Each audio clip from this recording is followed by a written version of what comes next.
Shalom anak-anak SD Kristen Elim. Puji Tuhan, kita kembali lagi ya. Sebelum kita mulai pelajaran hari ini, ayo kita beribadah bersama-sama. Kita mengatakan pujian kita. Kami buka hati kami untuk firman.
Kita mau katakan yang ingat lagu camp pasti tahu. Haleluya.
Bersama orang tuamu, kita baca dalam kitab Matius pasalnya yang kelima, melanjutkan firman Tuhan yang disampaikan Bu Oni hari Sabtu kemarin. Matius pasal yang kelima ayat 17 sampai 48. Panjang ya. Kita baca bersama-sama.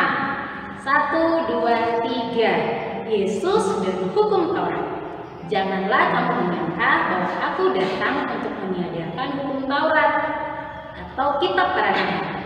Aku datang bukan untuk meniadakannya, melainkan untuk menggenapinya.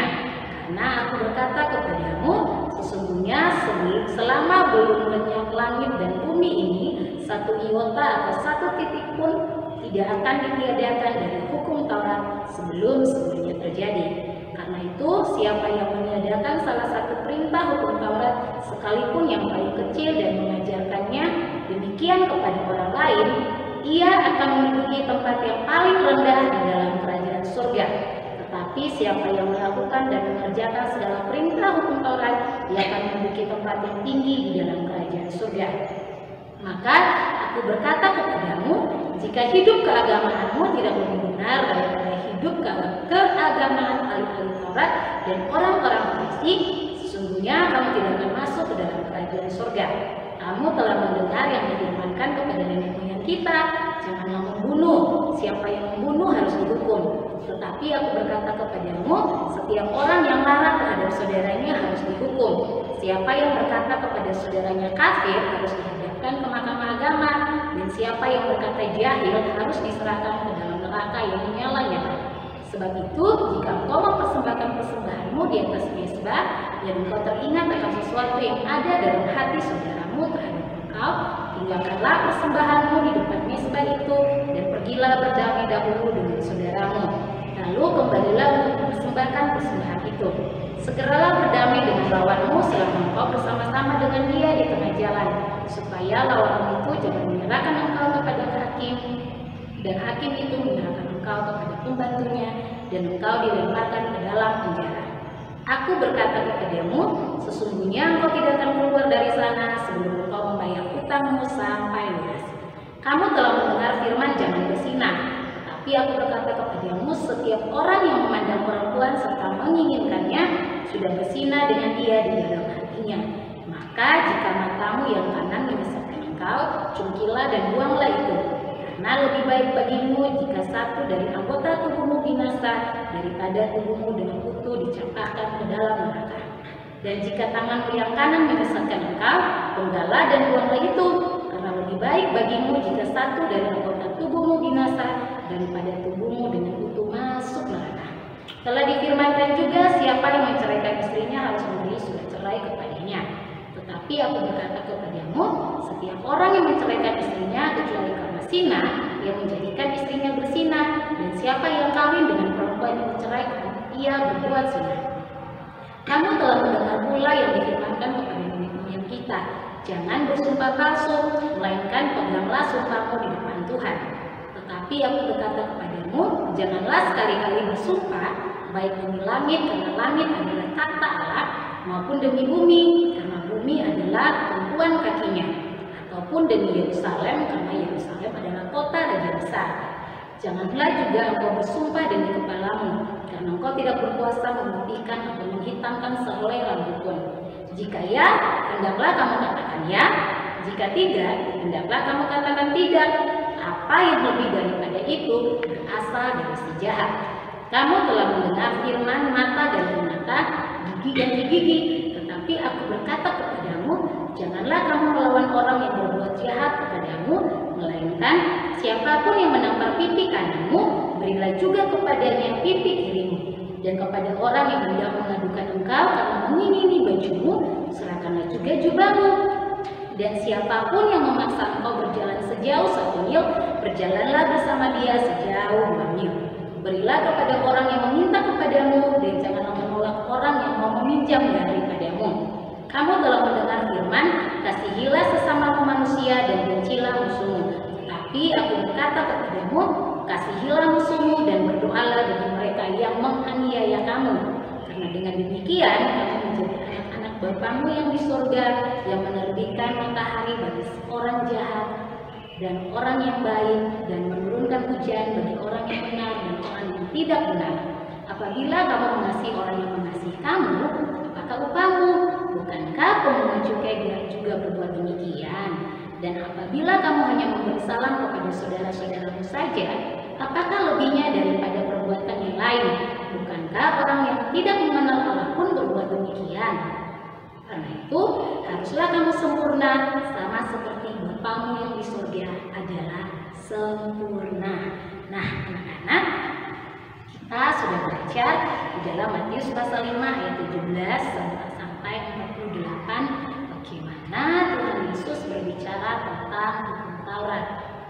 Pasti anak-anak kelas 2 tahu 10 Taurat kan?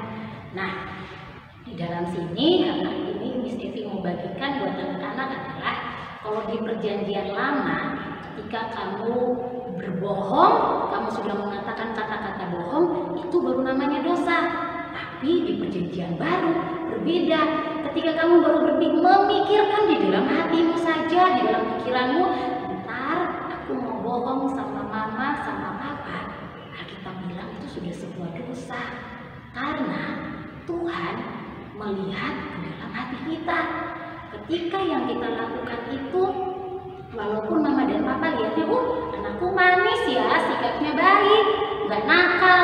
Tapi Tuhan lihatnya bukan sikapmu yang tiap hari nggak nakal itu, tapi apa yang ada di dalam hatimu.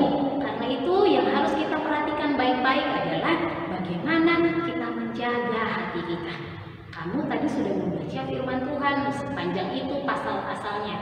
Ada hal-hal menarik yang Miss Evi mau kita belajar. Yang pertama di sini.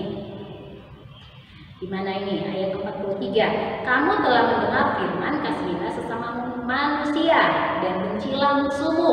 Tetapi aku berkata kepadamu, kasihilah musuhmu dan berdoalah bagi mereka yang menganiaya kamu. Wah, kesel ya kalau ada teman yang menjengkelkan tapi harus kita doakan. Pengennya tuh Miss, kalau dia bertengkar sama aku, dia mukul aku, tak balas mukul ya kan? Tapi firman Tuhan bilangnya nggak gitu. Kalau ada temanmu yang membenci kamu, yang harus kamu lakukan adalah mengasihi dia dan mendoakan dia. Wah, itu memang nggak mudah. Tapi firman Tuhan bilang itu yang harus kita lakukan. Karena apa? Karena kita bilang, karena dengan demikian kamu menjadi anak-anak Bapamu yang di surga, yang menerbitkan matahari bagi orang yang jahat dan orang yang baik, dan yang menurunkan hujan bagi orang yang benar dan orang yang tidak benar. Jadi Tuhan mau bilang, kalau Tuhan saja bisa adil sama semua orang, bisa mengasihi semua orang, baik itu jahat, baik itu baik, apalagi kita. Tuhan mau bilang sama kita bahwa mengasihi itu bukan cuma sama orang-orang yang mengasihi kita saja.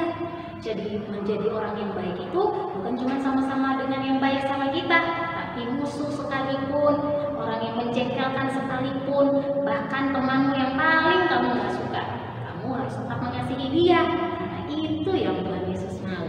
Lalu ayat selanjutnya bilang, apabila kamu mengasihi orang yang mengasihi kamu, apakah upamu? Bukankah pemungut cukai juga berbuat demikian? Dan apabila kamu hanya memberi salam kepada saudara-saudaramu saja, apakah lebihnya daripada perbuatan orang lain? Bukankah orang yang tidak mengenal Allah pun melakukan demikian? Tuhan mau bilang, ingat ini anak-anak, mengasihi, berbuat baik sama orang yang baik saja dengan kita, sama orang yang sayang saja dengan kita, itu mungkin lebih menyenangkan. Miss, lebih gampang kalau mengasihi sama yang mengasihiku, tapi kalau yang enggak, aku nggak mau. Semua juga bisa kita. Orang berdosa pun bisa, orang yang nggak kenal Tuhan pun bisa. Jadi kalau cuma mengasihi dengan orang yang mengasihi kita, orang berdosa bisa, orang yang tidak mengenal Tuhan pun bisa. Tapi Tuhan mau bilang kita, kamu harus maju satu langkah lebih depan dari yang lain. Ketika dia orang yang paling menjengkelkan, kamu harus mengasihi. Ketika dia orang yang nggak layak dikasihi, kamu harus tetap mengasihi. Ketika kamu paling kesal sama dia, itulah saat dimana kamu harus paling mengasihi dia. Karena firman Tuhan bilang begitu.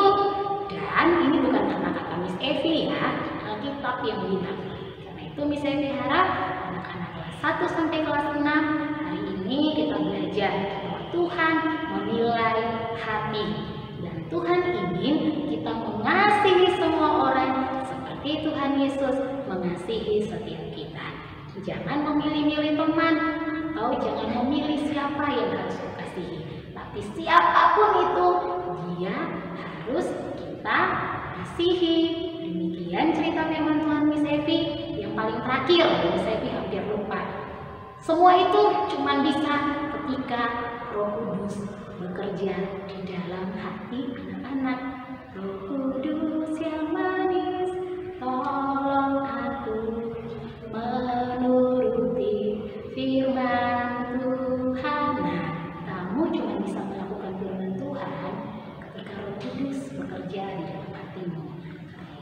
lakukan firman, dan jadilah anak-anak yang bertumbuh di dalam Tuhan. Ayo kita berdoa. Tuhan, terima kasih.